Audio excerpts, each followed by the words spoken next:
আসসালামু আলাইকুম ওয়া ৰাহমাতুল্লাহি ওয়া বাৰাকাতুহু। প্ৰীতিৰে থাকোঁ গোটেই মিত্ৰলৈকে যাতে আমি এনেকুৱা ভাল কাম কৰি যাওঁ।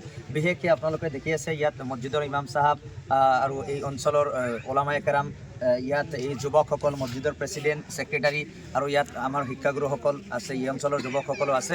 তেওঁলোকে অশেষ কষ্ট কৰি এটা ভাল কাম তেওঁলোকে আঞ্জাম দিছে। আৰু কোৰাণত আছে, যিসকলে ভাল কাম কৰাত, যিসকলে মানে সহযোগিতা কৰে, ভাল কাম কৰিলে যি পুণ্য পোৱা যায়, সেই পুণ্য যিসকলে সহযোগ কৰে সেইসকলকো দিয়া হয়। আল্লাহ তালা এইসকলক সকলোকে কবুল কৰক। আৰু এই কথাখিনি কৈয়ে মই শেষ কৰিলোঁ। গতিকে সকলোৱে আপোনালোকে ভালে থাকক, সুস্থ থাকক। আৰু এই ইফতাৰ অনুষ্ঠানৰ যিসকল কষ্ট কৰিছে তেখেতসকলক আকৌ পুনৰবাৰ ধন্যবাদ আৰু জ্ঞাপন কৰি আজি এই কথাখিনি শেষ কৰিলোঁ। গতিকে সকলোৱে দোৱা কৰিব ইনশাআল্লাহ। আসসালামু আলাইকুম।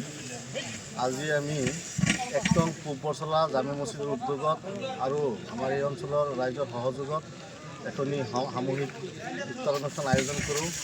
উক্ত ইফতাৰ অনুষ্ঠানত মুখ্য অতিথি হিচাপে আমন্ত্ৰণ জনাইছিলোঁ এই অঞ্চলৰ নক্ষত্ৰস্বৰূপ মৌলানা মুফতি বেকাত আলী আল জলিলী চাহাব। তেখেত আমাৰ এই অনুষ্ঠানত ৱাজ কৰে, তেখেতৰ মূল্যৱান বক্তব্য ৰাখে। আৰু এই অঞ্চলত প্ৰায় আমাৰ এই অনুষ্ঠানত প্ৰায় 1,000তকৈ অধিক মানুহ উপস্থিত হয়। আৰু এই অনুষ্ঠানটি সফল কৰাৰ ক্ষেত্ৰত যিসকল হতাশয় দৰ্শকে ব্যক্তিয়ে আমাক সহযোগ কৰিলে তেখেতসকলক আন্তৰিকভাৱে আমি ধন্যবাদ জ্ঞাপন কৰিছোঁ। যাতে অনাগত দিনত আমি এনেকৈ অনুষ্ঠান কৰি যাব পাৰোঁ, সকলোৰে পৰা সহায় সহযোগ কামনা কৰিছোঁ। ভৱিষ্যতে যাতে আমি এনেকুৱা দিনী কামৰ লগত জড়িত থাকিব পাৰোঁ তাৰে কামনা